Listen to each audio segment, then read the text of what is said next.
The Abolition of Work by Bob Black. No one should ever work. Work is the source of nearly all the misery in the world. Almost any evil you'd care to name comes from working or from living in a world designed for work. In order to stop suffering, we have to stop working. That doesn't mean we have to stop doing things. It means creating a new way of life based on play. In other words, a ludic conviviality, commensality, and maybe even art. There is more to play than child's play, as worthy as that is. I call for a collective adventure and generalized joy and freely interdependent exuberance. Play isn't passive.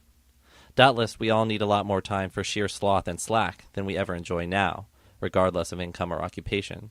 But once recovered from employment-induced exhaustion, nearly all of us want to act. Oblomovism and Stockholmism are two sides of the same debased coin. The ludic life is totally incompatible with existing reality. So much the worse for reality, the gravity hole that sucks the vitality from the little in life that still distinguishes it from mere survival. Curiously, or maybe not, all the old ideologies are conservative because they believe in work. Some of them, like Marxism and most brands of anarchism, believe in work all the more fiercely because they believe in so little else. Liberals say we should end employment discrimination. I say we should end employment. Conservatives support right-to-work laws.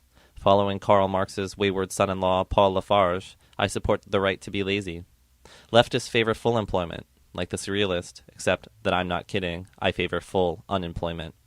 Trotskyists agitate for permanent revolution. I agitate for permanent revelry. But if all the ideologues, as they do, advocate work, and not only because they plan to make other people do theirs, they are strangely reluctant to say so. They will carry on endlessly about wages, hours, working conditions, exploitation, productivity, profitability. They'll gladly talk about anything but work itself. These experts who offer to do our thinking for us rarely share their conclusions about work, for all is saliency in the lives of all of us. Among themselves they quibble over the details. Unions and management agree that we ought to sell the time of our lives in exchange for survival, although they haggle over the price. Marxists think we should be bossed by bureaucrats. Libertarians think we should be bossed by businessmen. Feminists don't care which form bossing takes, so long as the bosses are women. Clearly the ideology mongers have serious differences over how to divvy up the spoils of power. Just as clearly, none of them have any objection to power as such, and all of them want us to keep working. You may be wondering if I'm joking or serious. I'm joking and serious. To be ludic is not to be ludicrous. Play doesn't have to be frivolous, although frivolity isn't triviality. Very often we ought to take frivolity seriously. I'd like life to be a game, but a game with high stakes. I want to play for keeps. The alternative to work isn't just idleness. To be ludic is not to be quaaludic. As much as I treasure the pleasure of torpor, it's never more rewarding than when it punctuates other pleasures and pastimes. Nor am I promoting the managed time-disciplined safety valve called, quote, leisure. Far from it. Leisure is non-work for the sake of work. Leisure is the time spent recovering from work in the frenzied but hopeless attempt to forget about work. Many people return from vacation so beat that they look forward to returning to work so they can rest up. The main difference between work and leisure is that work, at least you get paid for alienation and enervation. I am not playing definitional games with anybody. When I say I want to abolish work, I mean just what I say. But I want to say what I mean by defining my terms in non-idiosyncratic ways. My minimum definition of work is forced labor, that is, compulsory production. Both elements are essential. Work is production enforced by economic or political means, by the carrot or the stick. The carrot is just the stick, by other means. But not all creation is work. Work is never done for its own sake. It's done on account of some product or output that the worker, or, more often, somebody else, gets out of it. This is what work necessarily is. To define it is to despise it. But work is usually even worse than its definition decrees. The dynamic of domination intrinsic to work tends over time toward elaboration. In advanced work-riddled societies, including all industrial societies, whether capitalist or, quote, communist, work invariably acquires other attributes which accentuate its obnoxiousness. Usually, and this is even more true in, quote, communist than capitalist countries, where the state is almost the only employer and everyone is an employee, work is employment, i.e., wage labor, which means selling yourself on the installment plan. Thus, 95% of Americans who work for somebody or something else. In the USSR or Cuba or Yugoslavia or any other alternative model which might be adduced, the corresponding figure approaches 100%. Only the embattled third world peasant bastions, Mexico, India, Brazil, Turkey, temporarily sheltered significant concentrations of agriculturalists who perpetuate the traditional arrangement of most laborers in even the last several millennia, the payment of taxes, i.e. ransom, to the state or rent to parasitic landlords in return for otherwise being left alone. Even this raw deal is beginning to look good. All industrial and office workers are employees and under the sort of surveillance which ensures servility. But modern work has worse implications. People don't just work, they have, quote, jobs. One person does one productive task all the time on an or-else basis. Even if the task has a quantum of intrinsic interest, as increasingly many jobs don't, the monotony of its obligatory exclusivity drains its ludic potential. A, quote, job that might engage the energies of some people for a reasonably limited time, for the fun of it, is just a burden on those who have to do it for 40 hours a week with no say in how it should be done, for the profit of owners who contribute nothing to the project and with no opportunity for sharing tasks or spreading the work among those who actually have to do it. This is the real world of work, a world of bureaucratic blundering, of sexual harassment and discrimination, of bonehead bosses exploiting and scapegoating their subordinates who, by any rational technical criteria, should be calling the shots. But capitalism in the real world subordinates the rational maximization of productivity and profit to the exigencies of organizational control. The degradation which most workers experience on the job is the sum of assorted indignities which can be denominated as, quote, discipline. Foucault has complexified this phenomenon, but it is still simple enough. Discipline consists of the totality of totalitarian controls at the workplace: surveillance, rote work, imposed work tempos, production quotas, punching in and out, etc. Discipline is what the factory and the office and the store share with the prison and the school and the mental hospital. It is something historically original and horrible. It was beyond the capacities of such demonic dictators of yore as Nero and Genghis Khan and Ivan the Terrible. For all their bad intentions, they just didn't have the machinery to control their subjects as thoroughly as modern despots do. Discipline is the distinctively diabolical modern mode of control. It is an innovative intrusion which must be interdicted at the earliest opportunity. Such is, quote, work. Play is just the opposite. Play is always voluntary. What might otherwise be play is work if it is forced. This is axiomatic. Bernie de Koven has defined play as the, quote, suspension of consequences. This is unacceptable if it implies that play is inconsequential. The point is not that play is without consequences. This is to demean play. The point is that the consequences, if any, are gratuitous. Playing and giving are closely related. They are the behavioral and transactional facets of the same impulse, the play instinct. They share an aristocratic disdain for results. The player gets something out of playing. That's why he plays. But the core reward is for the experience of the activity itself, whatever it is. Some otherwise attentive students of play, like Johann Huizinga, Homo Ludens, define it as game playing or following rules. I respect Huizinga's erudition, but emphatically reject his constraints. There are many good games, chess, baseball, Monopoly, bridge, which are rule-governed, but there is much more to play than game playing. Conversation, sex, dancing, travel, these practices aren't rule-governed, but they are surely play if anything is. And rules can be played with, at least as readily as anything else.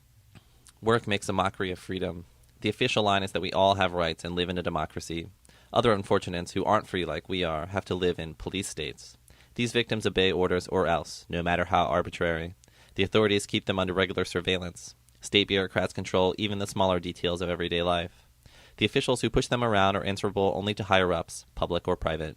Either way, dissent and disobedience are punished. Informers report regularly to the authorities.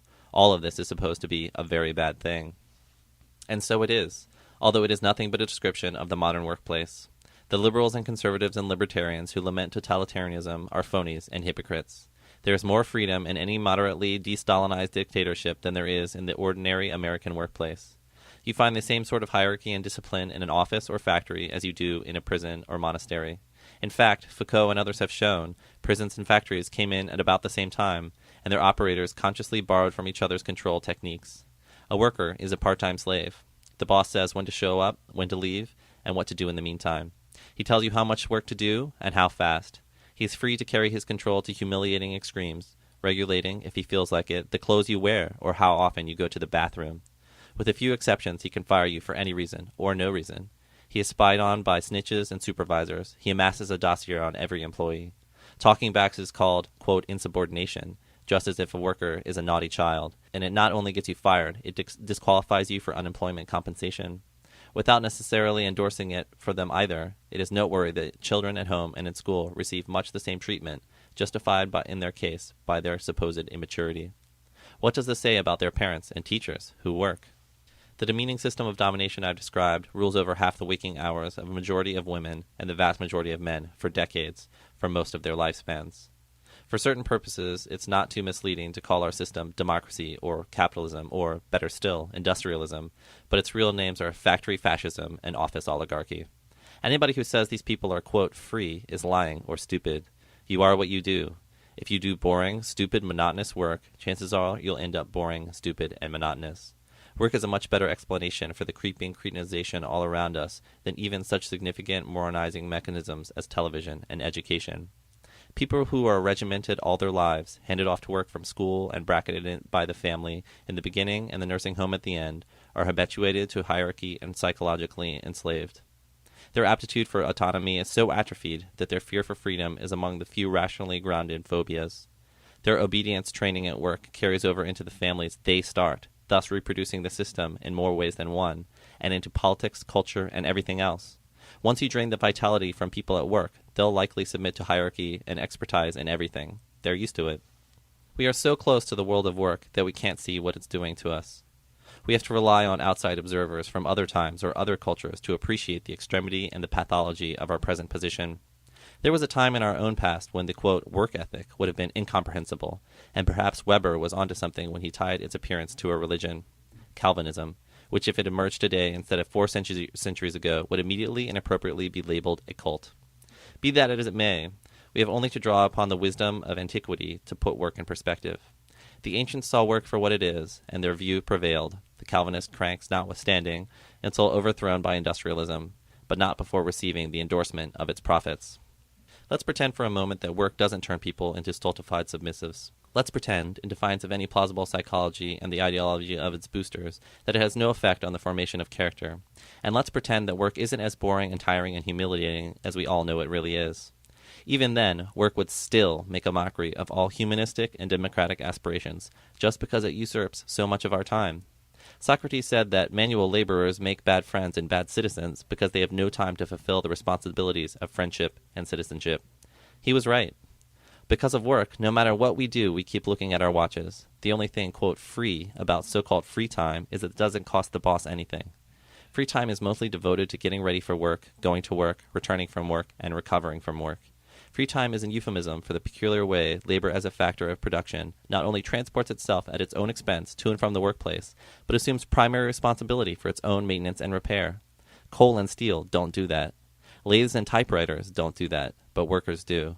No wonder Edward G. Robertson, in one of his gangster movies, exclaimed, "Work is for saps."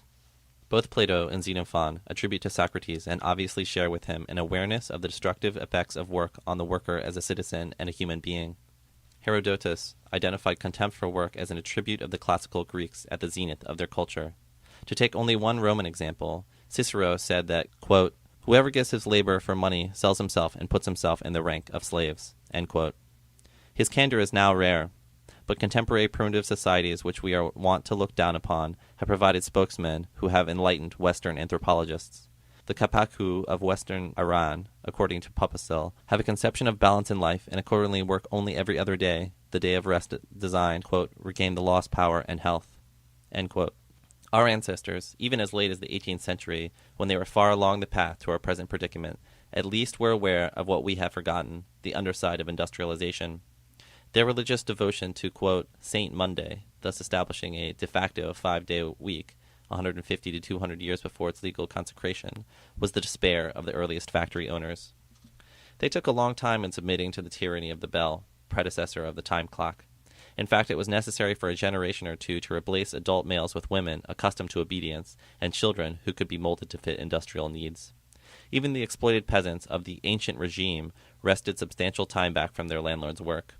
According to Lafarge, a fourth of the French peasants' calendar was devoted to Sundays and holidays, and Chanav's figures from villages in Tsarist Russia, hardly a progressive society, likewise show a fourth and fifth of peasants' days devoted to repose. Controlling for productivity, we are obviously far behind these backward societies. The exploited mushks would rather wonder why any of us are working at all. So should we. To grasp the full enormity of our deterioration, however, consider the earliest condition of humanity, without government or property, when we wandered as hunter-gatherers. Hobbes surmised that life was then nasty, brutish, and short. Others assumed that life was a desperate, unremitting struggle for subsistence, a war waged against a harsh nature, with death and disaster awaiting the unlucky or anyone who was unequal to the challenge of the struggle for existence.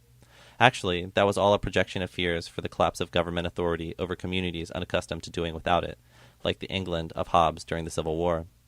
Hobbes' compatriots had already encountered alternative forms of society which illustrated other ways of life, in North America particularly, but already these were too remote from their experience to be understandable.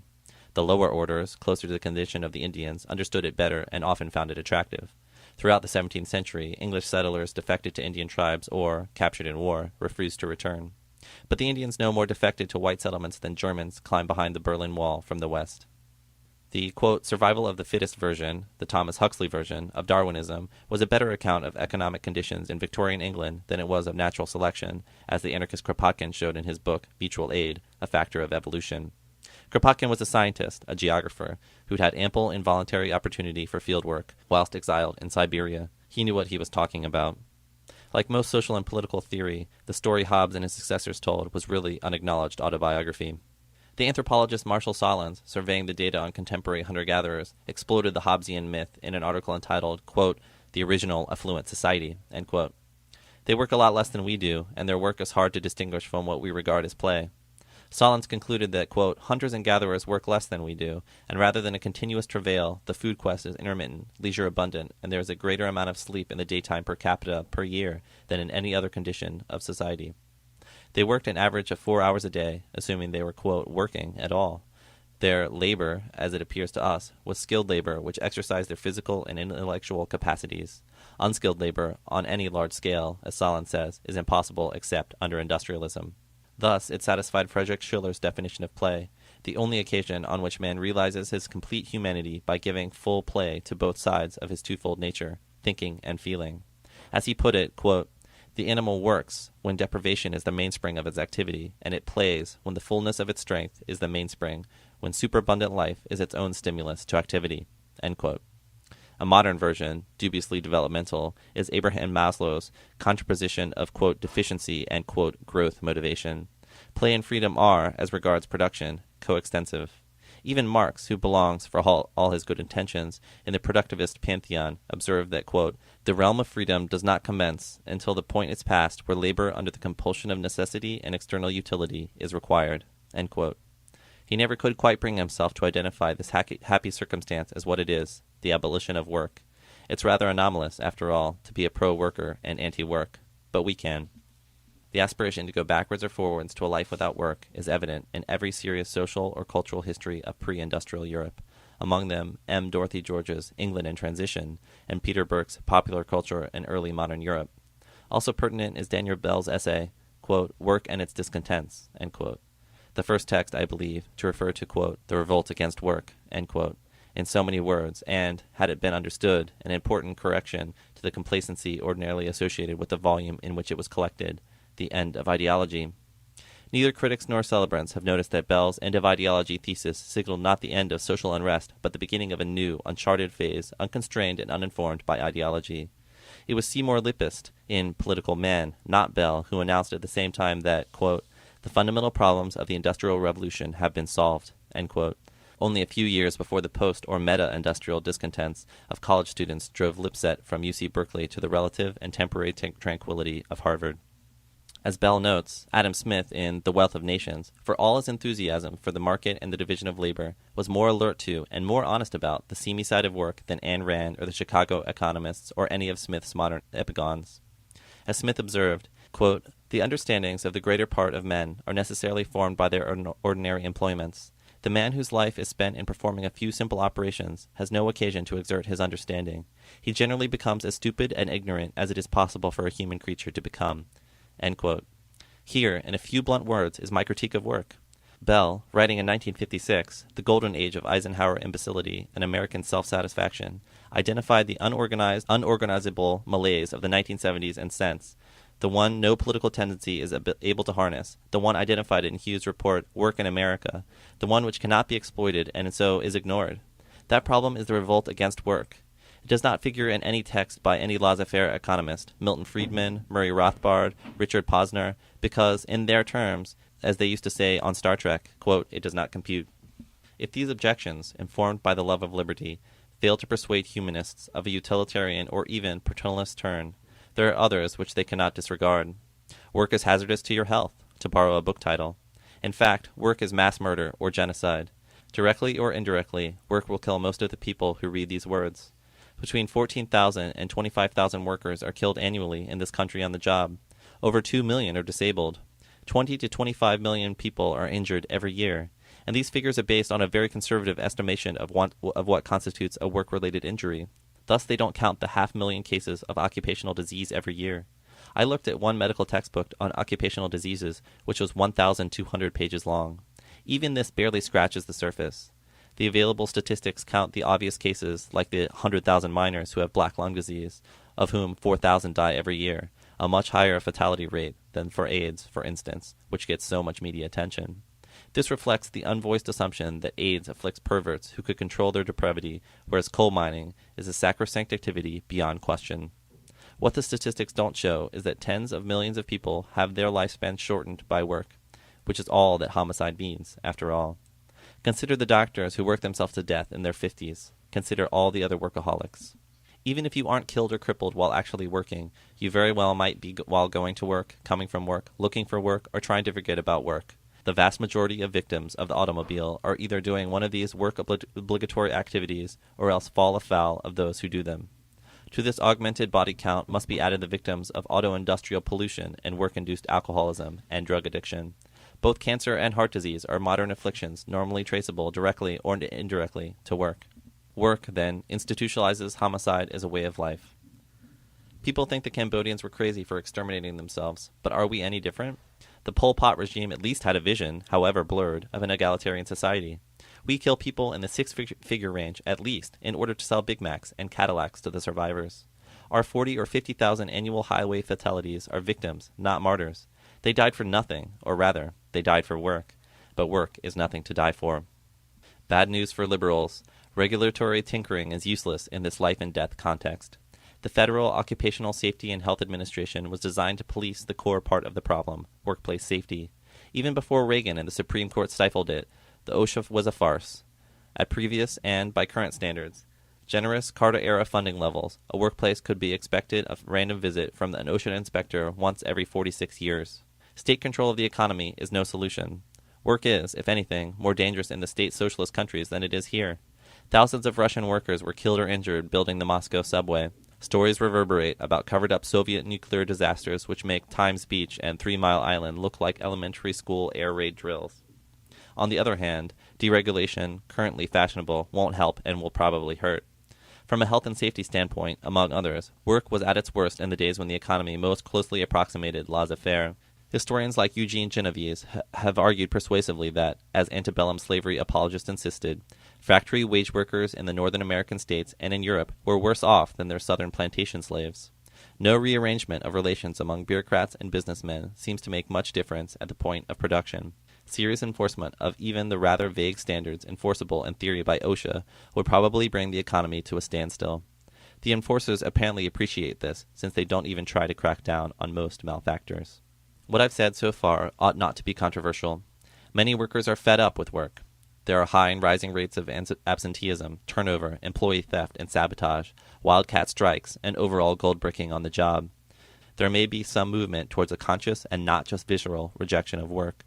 And yet the prevalent feeling, universal among bosses and their agents, and also widespread among workers themselves, is that work itself is inevitable and necessary. I disagree. It is now possible to abolish work and replace it, insofar as it serves useful purposes, with a multitude of new kinds of free activities. To abolish work requires going at it from two directions, quantitative and qualitative. On the one hand, on the quantitative side, we have to cut down massively on the amount of work being done. At present, most work is useless, or worse, and we should simply get rid of it. On the other hand, and I think this is the crux of the matter and the revolutionary new departure, we have to take what useful work remains and transform it into a pleasing variety of game-like and craft-like pastimes, indistinguishable from other pleasure pastimes except that they happen to yield useful end products. Surely that shouldn't make them less enticing to do. Then all the artificial barriers of power and property could come down.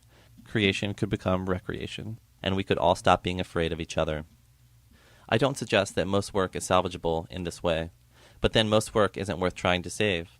Only a small and diminishing fraction of work serves any useful purpose independent of the defense and reproduction of the work system and its political and legal appendages. 20 years ago, Paul and Percival Goodman estimated that just 5% of the work that then being done, presumably the figure, if accurate, is lower now, would satisfy our minimum needs for food, clothing, and shelter. Theirs was only an educated guess, but the main point is quite clear. Directly or indirectly, most work serves the unproductive purposes of commerce or social control. Right off the bat, we can liberate tens of millions of salesmen, soldiers, managers, cops, stockbrokers, clergymen, bankers, lawyers, teachers, landlords, security guards, admin, and everyone who works for them. There is a snowball effect, since every time you idle some big shot, you liberate his flunkies and underlings also. Thus the economy implodes. 40% of the workforce are white-collar workers, most of whom have some of the most tedious and idiotic jobs ever concocted. Entire industries, insurance and banking and real estate, for instance, consist of nothing but useless paper shuffling. It is no accident that the entire tertiary sector, the service sector, is growing while the, quote, secondary sector in industry stagnates and the primary sector, agriculture, nearly disappears. Because work is unnecessary except to those whose power it secures. Workers are shifted from relatively useful to relatively useless occupations as a measure to assure public order. Anything is better than nothing. That's why you can't just go home because you finish early. They want your time, enough of it to make you theirs, even if they have no use for most of it. Otherwise, why hasn't the average work week gone down by more than a few minutes in the past 50 years? Next, we can take a meat cleaver to production work itself. No more war production, nuclear power, junk food, feminine hygiene deodorant, and above all, no more auto industry to speak of. An occasional Stanley steamer or Model T might be all right, but the autoeroticism on which such pest holds as Detroit and Los Angeles depend on is out of the question. Already, without even trying, we've virtually solved the energy crisis, the environmental crisis, and assorted other insoluble social problems. Finally, we must do away with far and away the largest occupation, the one with the longest hours, the lowest pay, and some of the most tedious tasks around. I refer to housewives doing housework and child-rearing. By abolishing wage labor and achieving full unemployment, we undermine the sexual division of labor. The nuclear family as we know it is an inevitable adaptation to the vision of labor imposed by modern wage work.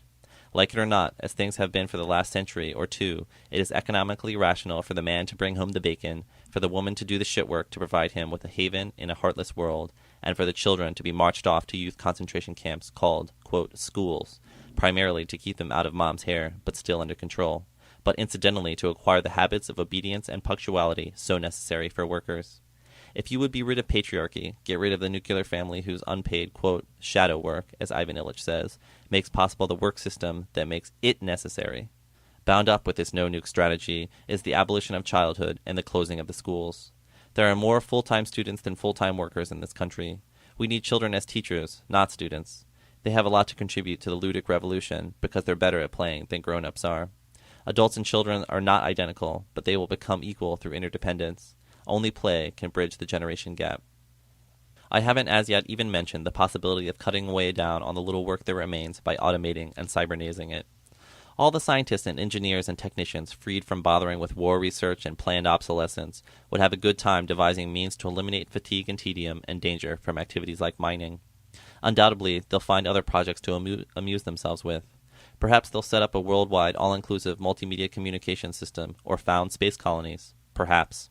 I myself am no gadget freak. I wouldn't care to live in a push-button paradise. I don't want robot slaves to do everything. I want to do things myself.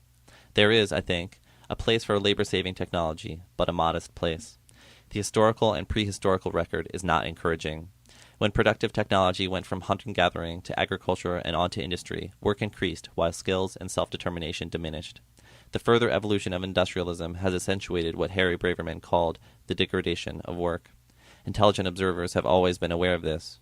John Stuart Mill wrote that the labor-saving inventions ever devised haven't saved a moment's labor. Karl Marx wrote that, quote, it would be possible to write a history of the innovations made since 1830 for the sole purpose of supplying capital with weapons against the revolts of the working class, end quote. The enthusiastic technophiles, St. Simeon, Comet, Lenin, B.F. Skinner, have always been unabashed authoritarians also, which is to say, technocrats. We should be more than skeptical about the promises of the computer mystics. They work like dogs. Chances are, if they have their way, so will the rest of us. but if they have any particularized contributions more readily subordinated to human purposes than the run of the high-tech, let's give them a hearing. What I really want to see is work turned into play. A first step is to discard the notions of a, quote, job and a, quote, occupation. Even activities that already have some looted content lose most of it by being reduced to jobs which certain people, and only those people, are forced to do to the exclusion of all else. Is it not odd that farm workers toil painfully in the fields while their air-conditioned masters go home every weekend and putter about in their gardens? Under a system of permanent revelry, we will witness the golden age of the dilettante, which will put the Renaissance to shame. There won't be any more jobs, just things to do and people to do them. The secret of turning work into play, as Charles Fourier demonstrated, is to arrange useful activities to take advantage of whatever it is that various people at various times in fact enjoy doing.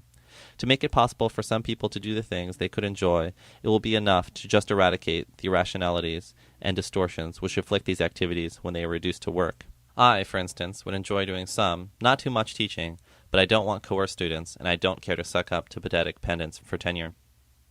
Second, there are some things that people like to do from time to time, but not for too long, and certainly not all the time. You might enjoy babysitting for a few hours in order to share the company of kids, but not as much as their parents do. The parents, meanwhile, profoundly appreciate the time to themselves that you free them up for, although they get fretful if parted from their progeny for too long. These differences among individuals are what makes a life of free play possible. The same principles apply to other areas of activity, especially the primal ones. Thus, many people enjoy cooking when they can practice it seriously at their leisure, but not when they're just fueling up human bodies for work.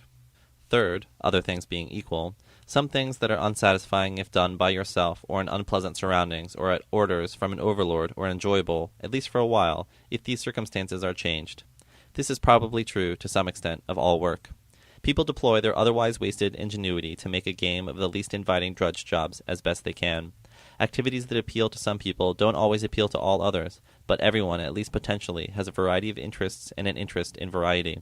As the saying goes, anything once. Fourier was the master at speculating how aberrant and perverse penchants could be put to use in post-civilized society, what he called harmony. He thought the Emperor Nero would have turned out all right if, as a child, he could have indulged his taste for bloodshed by working in a slaughterhouse. Small children who notoriously relish wallowing in filth could be organized in little hordes to clean toilets and empty the garbage, with medals awarded to the outstanding. I am not arguing for these precise examples, but for the underlying principle, which I think makes perfect sense as one dimension of an overall revolutionary transformation. Bear in mind that we don't have to take today's work just as we find it and match it up with the proper people, some of whom would have to be perverse indeed. If technology has a role in all this, it is less to automate work out of existence than to open up new realms for recreation. To some extent, we may want to return to handicrafts, which William Morris considered a probable and desirable upshot of communist revolution. Art would be taken back from the snobs and collectors, abolished as a specialized department catering to an elite audience, and its qualities of beauty and creation restored to integral life from which they were stolen by work. It's a sobering thought that the Grecium urns we write odes about and showcase in museums were used in their own time to store olive oil. I doubt our everyday artifacts will fare as well in the future, if there is one. The point is that there's no such thing as progress in the world of work. If anything, it's just the opposite. We shouldn't hesitate to pilfer the past for what it has to offer. The ancients lose nothing, yet we are enriched. The reinvention of daily life means marching off the edge of our maps. There is, it is true, more suggestive speculation than most people suspect. Besides Fourier and Morris, and even a hint here and there in Marx, there are writings of Kropotkin, the syndicalists Potard and Puget, and our communists old, Berkman, and new, Bookchin.